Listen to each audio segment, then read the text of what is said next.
আসসালামু আলাইকুম বন্ধুরা, কেমন আছেন আপনারা সবাই? দেখেন, আমি আজকে বৈশাখী আম আনেছি বাজার থেকে। বাংলাদেশে তো এই সমস্ত আম মানুষে খায়ও না, আমরা এই সমস্ত আম পাইও না। দেখছেন এরকম আম।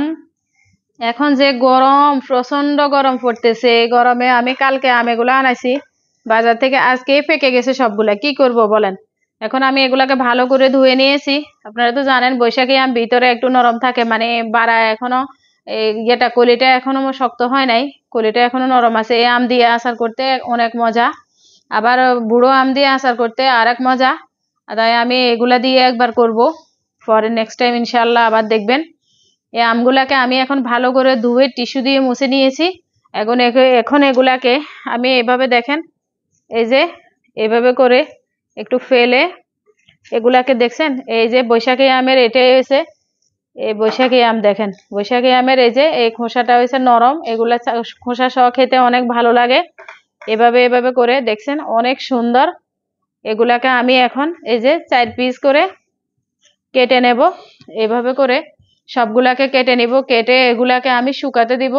প্রায় 4-5 ঘন্টা ছাদের উপরে শুকাতে দেব। শুকানোর পর আমরা ফিরে আসবো, আমাদের সাথে থাকুন।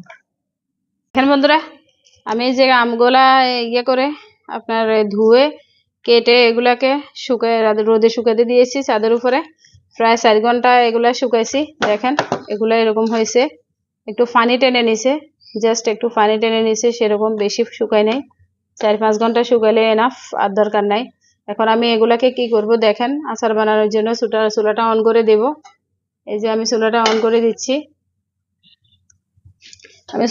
করে দিচ্ছি, দেখেন আপনারা আচার বানানোর জন্য সব সময় এরকম সিলভারের কড়াই নেবেন। সিলভারের কড়াইয়ের ভিতরে আচার জীবাণুমুক্ত থাকে, বেশি দিন ভালো থাকে। ননস্টিকে নেবেন না। আমি এখানে 2টি তেজপাতা দিয়ে দিলাম, একটু ছিঁড়ে দিয়েছি।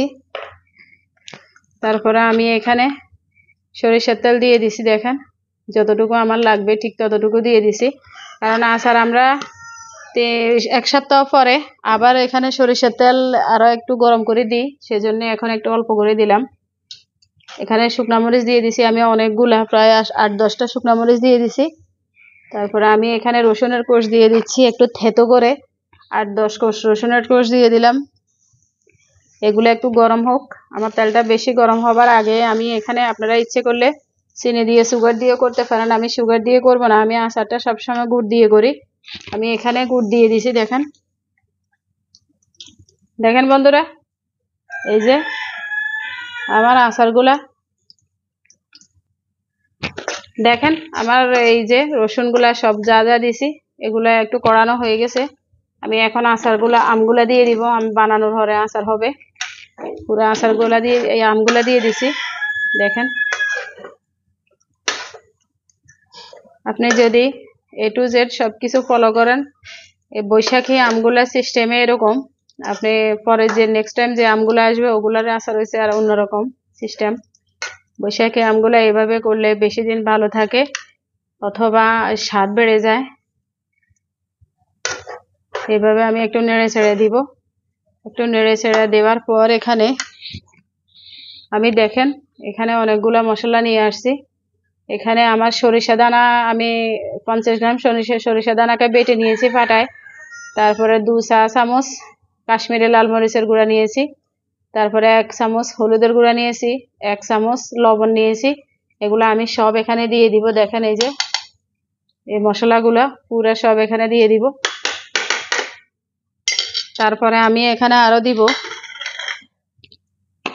দিব এখানে আপনার চাট মশলা, যেগুলা আমি নিজে ঘরে বানিয়ে রাখছি, চাট মশলা দিয়ে দিছি। দেখেন বড় চামচে 1 চামচ, আরো একটু দিই। এই যে 1.5 চামচ আমি চাট মশলা দিয়ে দিলাম। চাট মশলাটা না দিলে তো আচার হবে না। এগুলো আমি নিজে ঘরে বানাইছি, আমার চ্যানেলে দেয়া আছে, আপনারা দেখবেন, খুঁজলে পাবেন। আমি এখন এগুলাকে ভালো করে নেড়ে ছেড়ে, এগুলাকে ঢাকনা দিব না, আচার কখনো ঢাকনা দিবেন না, ঢাকনা ছাড়া এগুলাকে রান্না করবেন। ভালো করে নেড়ে ছেড়ে অনবরত নাড়বো, শুধু নিচের গুলো উপরে গুলা নিচে, প্রায় 5 মিনিট এইভাবে নাড়বো। 5 মিনিট পর আমরা ফিরে আসবো, আমাদের সাথেই থাকুন। দেখেন বন্ধুরা, এই যে আমার আচারগুলা মোটামুটি মাশাআল্লাহ খুব সুন্দর এসেছে, করানো হয়ে গেছে। দেখেন আপনারা, এই যে তেলের সাথে মশলার সাথে সবকিছু একদম অ্যাডজাস্ট হয়ে গেছে খুব সুন্দরভাবে। এখন আমি এখানে এই যে আচার অলরেডি আচারে হয়ে গেছে, আমি এখানে এখন সিরকার পানি দিয়ে দিব। এই যে ভিনেগার, হোয়াইট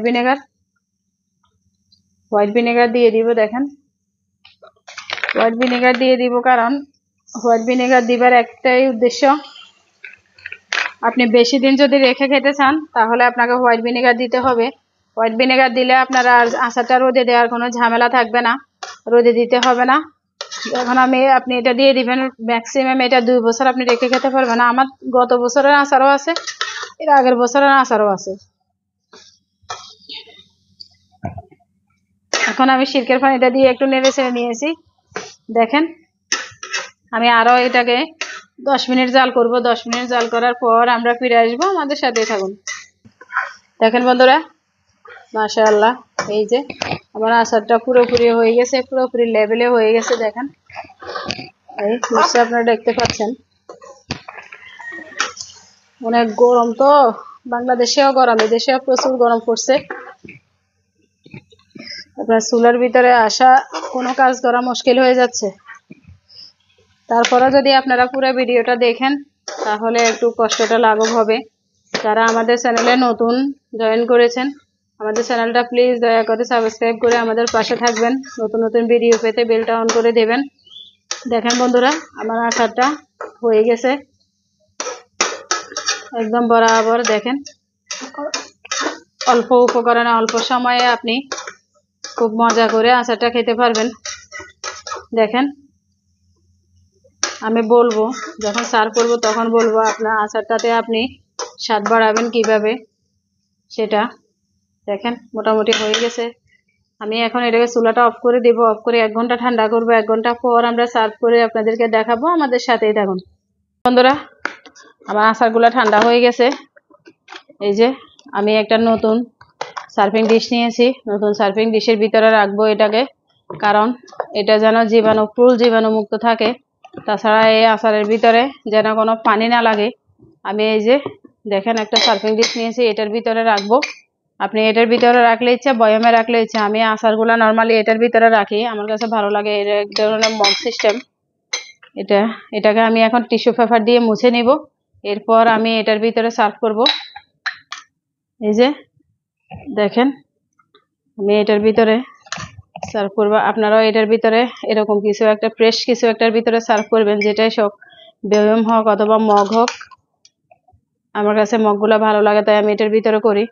এটা আচারটা আপনি একদম মানে আচারটার স্বাদ বেড়ে যাবে যদি আপনি আচারকে, আমি এখন যেভাবে আচার করলাম এভাবে আপনি যদি আচার করেন, করার পর আচারকে আপনি এভাবে একদম বরাবর করে 1 সপ্তাহ রেখে দিবেন। 1 সপ্তাহ রেখে দেবার পর আপনি আচারগুলাকে আবার এই 250 গ্রাম সরিষার তেল নেবেন।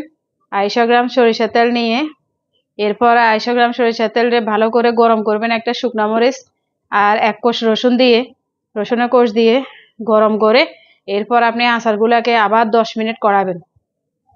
এই বানানো আচারগুলাকে 10 মিনিট কড়াবার পর আপনি ঠান্ডা করে এভাবে আচারগুলাকে আবার আপনি বয়ম করবেন, করে আপনি ফ্রিজেও রাখতে হবে না। ফ্রিজের বাইরে আমার গত বছরের আচার আছে, এর আগের বছরের আচারও আছে।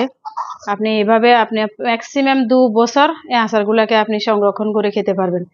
একদম যদি আপনি হাত দিয়েও লন তারপরেও আচারগুলা নষ্ট হবে না। আচারের স্বাদ মানে 100 গুণ বেড়ে যাবে, এতটা টেস্টি হয় বলার বাহিরে। আপনি একবার করে দেখবেন আপনি সারা বছর রেখে খেতে পারবেন।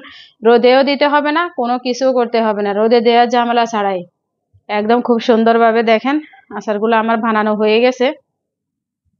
এই যে দেখেন খুব সুন্দর। যারা শুরু থেকে আমাদের ভিডিওটা দেখেছেন সবাইকে অসংখ্য ধন্যবাদ। ভালো লাগলে একটা লাইক করবেন, কমেন্টস করবেন, শেয়ার করবেন। আমাদের চ্যানেলটা সাবস্ক্রাইব করে পাশে থাকা বেলটা অন করে দেবেন, যেন নতুন নতুন ভিডিও আপনার কাছে নোটিফিকেশন চলে যায়। আপনারা আমাদের সাথেই থাকবেন, ভালো ভিডিওর সাথে থাকবেন। সবাই ভালো ভিডিওগুলোকে অ্যাপ্রিসিয়েট করবেন সব সময়, তাহলে আমরা আরো বেশি বেশি ভিডিও, ভালো ভালো ভিডিও বানানোর জন্য উদ্যোগী হব। আপনারা সবাই ভালো থাকবেন, সুস্থ থাকবেন, এভাবে বানিয়ে খাবেন, সারা বছর সংরক্ষণ করে। আল্লাহ হাফিজ।